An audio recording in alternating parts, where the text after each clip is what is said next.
Hello, guys. I'm Molly, and I'm here with a funny story about my entitled mother-in-law. Well, right now she's not very entitled because we have cut her off. However, the journey of no contact was not very easy. You see, Ellie, my mother-in-law, is a big narcissist. I have no idea how or why she became like that. I'm no psychologist, but she literally shows all the signs of being a narcissist. Ellie is an absolutely vile, disgusting person. She is very self-absorbed and likes to think about herself only. Her son and my husband, Christian, somehow are the complete opposite of her. I think that's because he mostly grew up with his father. Yes, his parents split when he was young. He only got back with Ellie when his dad passed away from a terminal illness. And from the stories I have heard, let me just say that his mom is a controlling witch. Christian said, "My mom can be a little demanding of me. She always thinks that she's entitled to my stuff and that I'm supposed to take care of her for the rest of my life. You know, she used to take away my entire salary when I was working. In school for most of my life, I thought that parents were supposed to control their children, but that is not healthy. Christian, you were still slaving for her while she lounges away at her apartment. This is not okay. You need to make some serious financial decisions." I know Molly. I've tried to talk to her. She keeps guilting me about abandoning her or leaving her to rot. I suggested she try to get a job, but she won't listen. I'm hardly able to wrap my student loan since I was paying her money throughout college. Yes, this absolute trash of a mother stopped working when Christian was 16. That's when he got his first job. As soon as Christian was capable of earning money, he was made the family breadwinner. Cut off from their extended family and under the control of Ellie, he always considered this to be normal. He never had friends because Ellie never allowed it.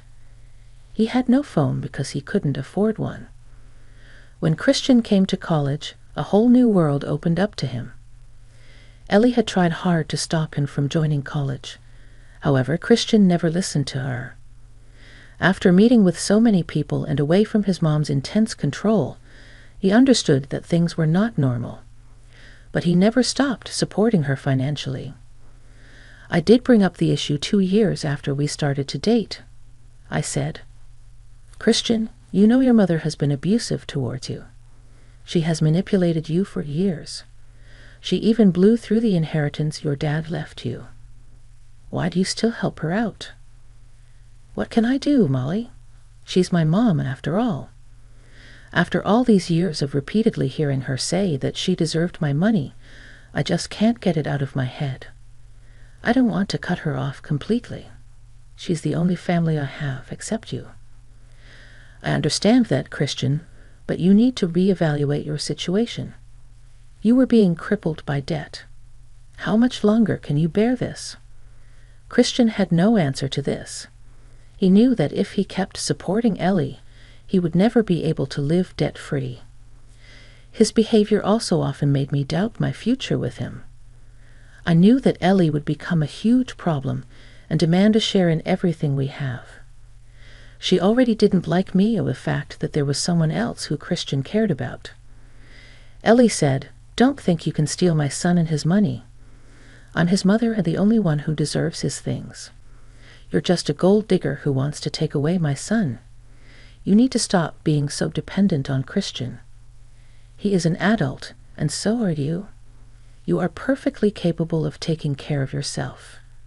Shut up, girl. Don't tell me how to live my life. I won't lose my lifestyle for a worthless girl like you. Christian will always be under my control, and I will make sure of it." Ellie's words did alarm me a lot. However, I knew that I would stand up for Christian. Unlike him, I did have a very shiny spine along with a taste for petty revenge, and that's exactly why I was able to handle Ellie without letting her hurt me or Christian. Sometimes I did have to put up with her insults, but I didn't mind. As the years passed, both Christian and I graduated college. I started to work in an art studio while Christian got a great job as a software engineer. Despite his struggles, He was a good student and managed to make it big. However, his mother continued to bleed him dry. When we finally got engaged, Ellie threw a fit about him marrying a gold digger. She said, "How can you even think of getting married now? You still have to take care of me. Getting married would be a bad financial decision." "Mom, I'm already taking care of you. I never said that I will stop caring for you when I get married, but your wife will take away all your money. You'll have nothing left for me. She doesn't earn much, and her mother doesn't do anything either. They will both become a burden to you. Excuse me. Me and my mom can get by just fine. You don't have to worry about us. I won't mooch off your son." What I didn't tell her was that she was the one who was mooching off him. I knew saying this would start an argument, and I wanted no part of it. She did take my silence as the incentive to insult me. In my family, we never spoke up because they were big on being respectable and didn't want to argue with a narcissist. Ellie continued to try and ruin our wedding, but Christian handled her just fine. He did get frustrated, but still refused to cut off Ellie. After our wedding, we settled nicely into our new house. How we got the house is not important now, so I will talk about that later. But I will tell you that Ellie was absolutely pissed when she saw that we had a new house. She called me up and said, "So you have already started to mess with my son's money. Look at you going around and buying expensive houses." Christian didn't even discuss this with me. I have no idea what you're talking about. Besides, what I and Christian do with our money is none of your business, so you don't need to know why or how we are getting a house. You think you can live in a big house while I stay in a small rented apartment? Mark my words, Molly, you won't enjoy my son's house alone. Back then, I thought nothing of Ellie's words. She had a habit of making comments like these. I also had the habit of ignoring her and not giving her the reaction she wanted. That was until she did something stupid. When I was at work, my mom called me. She said, "Molly, why is your stuff at my house? Did something happen with Christian?" "What are you talking about, Mom? Nothing has happened between us. How do you know it's my stuff? The moving guys told me your name and even have my name and address. This is insane. I opened a few boxes and found your clothes." "What the hell, Mom? Why don't you ask them how they got the stuff?" "I did. They said that someone by the name of Ellie sent the stuff. I think you need to go home immediately and find out what happened." I did exactly that. I immediately left work and went home. And when I stepped into my room, I saw that all my drawers in the closet were emptied. Hell, even my bath products were missing. I was absolutely stunned. I came down to the living room to find Ellie smirking at me. "What the hell is going on, Ellie? Why did you touch my stuff and send it to my mom's place?" "Well, I'm here to make things right. From now on, only the homeowner and his mother will live in the house. A mother always has more rights than a wife. It's unfair for you to live here now." "What do you mean? I don't know what you're talking about, lady. You are insane. Since the house belongs to my son only, I and he will stay in this house. You will leave and go to the house that is in your name. I have the right to stay in this house since I am his mother. You are nobody and don't deserve to be here. So according to you, only the one who owns the house will stay here? That's exactly what I mean.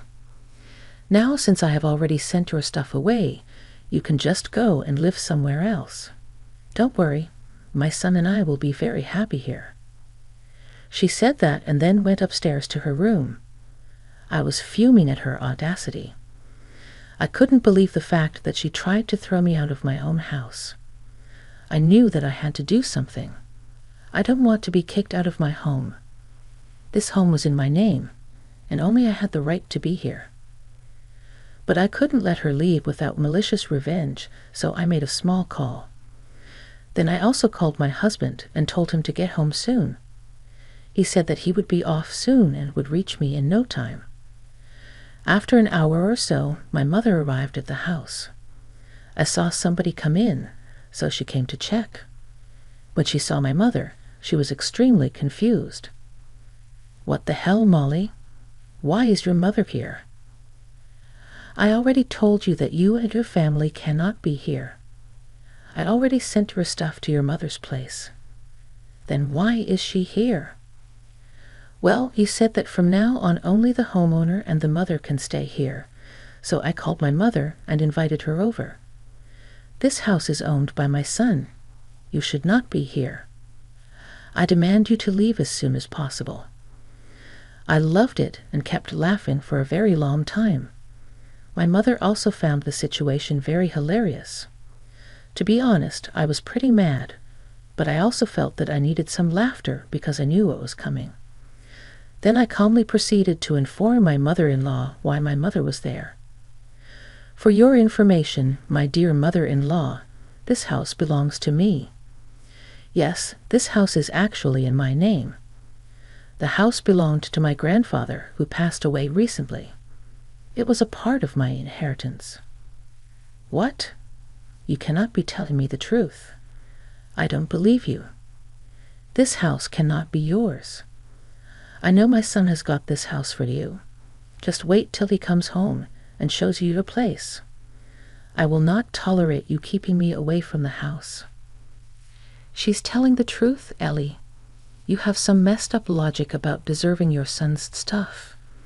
Even if the house is Molly's, you shouldn't be so entitled. Molly is Christian's wife and is equally entitled to his assets. I don't take advice from freeloaders, Susie. I would suggest you keep your mouth shut. As for Christian, I will stay with him and make sure he divorces Molly soon." Just a few minutes after she said that, my husband walked through the front door. He was pretty confused seeing his mother standing in the middle of the living room. He was also particularly confused to see my mother because I did not tell him I had invited her over. He came in and said, "Hey guys, what's going on here? Molly, you told me to come home soon. Has something happened?" "Something has happened, Christian. Your overbearing wife and her mother are trying to take over your house. I have come here to save you from this monstrous family." "Mom, what the hell is going on? Why would you disrespect my wife and her mother? They are standing right here. Let me tell you what happened. Your mother just barged into this house and demanded to stay here.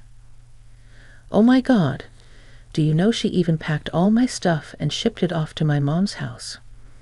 What, Mom, is Molly telling the truth? Did you literally come to our house and touch our stuff? Who gave you the right to do this? I'm just trying to do you a favor, Christian. You really need to kick your wife out. For the longest time, I have told you not to put up with her freeloading behavior. I can get you a better wife. Mom, I have told you multiple times not to meddle in my marriage. Why are you still doing this? I'm trying to stand up for you, Christian.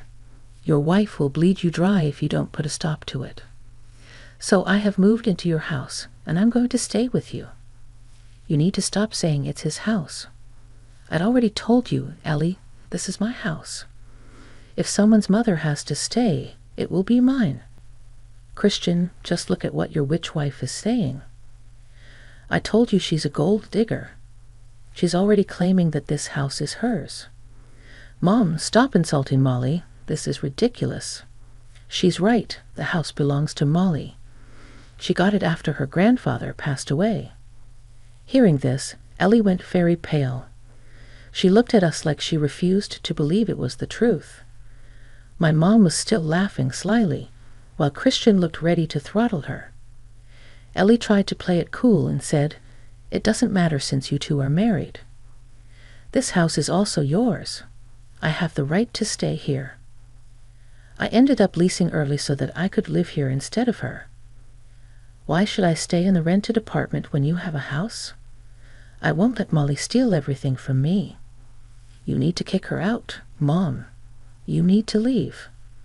I've had enough of you messing with my marriage. No matter how much you dislike Molly, I am not leaving her. I always made that abundantly clear. You went too far with your antics. There is no way you are staying here. Your wife is blackmailing you with the house, Christian. You can't be with her. Trust me, it will be so much better if you divorce her. I will find you a new wife." After this, everything went into chaos. Christian started to shout at Ellie and was extremely pissed. I was mad as well and started to yell at Ellie. When I had enough, I simply kicked her out. She looked at Christian for help, but he didn't even want to look at her anymore. So I brought her suitcases from the guest room and threw them out. Ellie was thrown out with them. She spent a good hour crying on our doorstep until I threatened to call the police. When Ellie finally left, Christian broke down and started to apologize to me. My mom went into the kitchen to give us space. He said, "Molly, I'm so sorry. I should have gone no contact with Mom sooner. All these years she kept berating you, but I still kept her in our lives. I thought she would eventually change and accept that you were my wife. Looks like she will never change. Christian, I understand that she's your mom and you need to take care of her, but I cannot put up with her behavior anymore. You know that she had crossed the line. She tried to kick me out of my home. I know, Molly. I can't believe she would do this. But don't worry, she won't walk away without any consequences. I will stop funding her life. She has shown that she doesn't deserve my kindness. I'm done with her. You never have to see her again." Christian and I talked at great lengths about our boundaries. We came to a good understanding, and I was already feeling much better. My mom also stayed over for lunch, and we had some nice meals through DoorDash. Overall, it was a fun day for me, minus my stuff being missing. I had a good time showing Ellie her place. My mother had talked to the moving guys when they reached her place. She explained the situation, so they were willing to bring back my stuff from her house. However, that would take some time. Speaking of Ellie, the moment she left our house, she wouldn't stop calling Christian. She also kept spamming me with texts about how I was controlling Christian and making him cut her off. I immediately showed all her texts to my husband. Christian was furious and kept fighting with Ellie for days. It was like we were stuck in a cycle. That was until we finally decided to report Ellie to the cops. We decided to press charges for trespassing, theft of my stuff, and harassment. The police were taken aback by everything Ellie had done. I mean, she wasn't violent, but she sure did have some screws loose. Ellie has since been informed of the police report. Our lawyers are looking into getting a restraining order. Ellie did show up at our house to scream at us. She said, "How dare you file a police report against me? I'm your mother. I deserve respect. Christian, you can't do this to me. You need to leave immediately. I'm done with you. I'm not bound to keep quiet every time you cross our boundaries. What you did was a criminal offense. I don't care what the law says. I'm entitled to be in this house. You have even stopped paying me money. I have nowhere to go, you know. I ended my lease to live here. I demand you let me in and remove the police report." "That will never happen, Mom. Besides, you don't deserve my money after trying to nuke my marriage. Ellie, you need to stop shouting at my door. I already told you that we don't want you in my house. I'm doing just what you wanted. The owner and her mother will stay here from now on. Since you are neither of them, you need to leave." My words made Ellie have a breakdown in front of our house. Even the neighbors were peeking to see what the drama was about. Honestly, it was kind of embarrassing. For a while, one neighbor even came up to our front door to ask if he should call the police. Ellie lunged at him and shouted at him too. The neighbor immediately called the police and let them hear what Ellie was saying. My stupid mother-in-law still stayed there, screaming at us and the neighbor, and the cops arrived and arrested her. That gave us just the right amount of evidence to file a restraining order. Since Ellie was also harassing my mom, Christian told me to let her stay at our house. I was a little surprised by his suggestion. He said, "I feel very bad for Susie, Molly. Mom knows her address, so she won't stop harassing her. She's becoming extremely unhinged, and I'm afraid she'll escalate her behavior. It will be best if Susie stays here." "Are you sure about this, Christian? I don't want you to feel uncomfortable living here with her." "I don't think Mom would want that either." "I know that Susie is a sane person, Molly. I would have no problem with her living here. She's very understanding of our boundaries. Besides, only the homeowner and her mother can stay here, right?" That made me and Christian laugh out loud. I was glad that we could make jokes even in this situation. I knew Christian was hurting, but he was trying his best to cut off Ellie from our lives. It does take time for people to cut off narcissistic parents from their lives. We have been talking about getting therapy for Christian. He's open to the idea, but needs time before arranging his thoughts. I understand his mental state, so I'm trying to support him as best I can. Meanwhile, Ellie is still trying to gain sympathy from my mom. Since she can't contact us anymore, she has been crying to Susie about how unfair we are. She has no place to go and is currently living in her car. In her life, she has alienated so many people that no one wants to take her in. She will have to get a job now since Christian is adamant about not helping her out anymore. Ellie is terrified at the aspect of getting a job, while she also has several police reports and an arrest against her. We don't care anymore. I can openly say that I am happy she got her just desserts.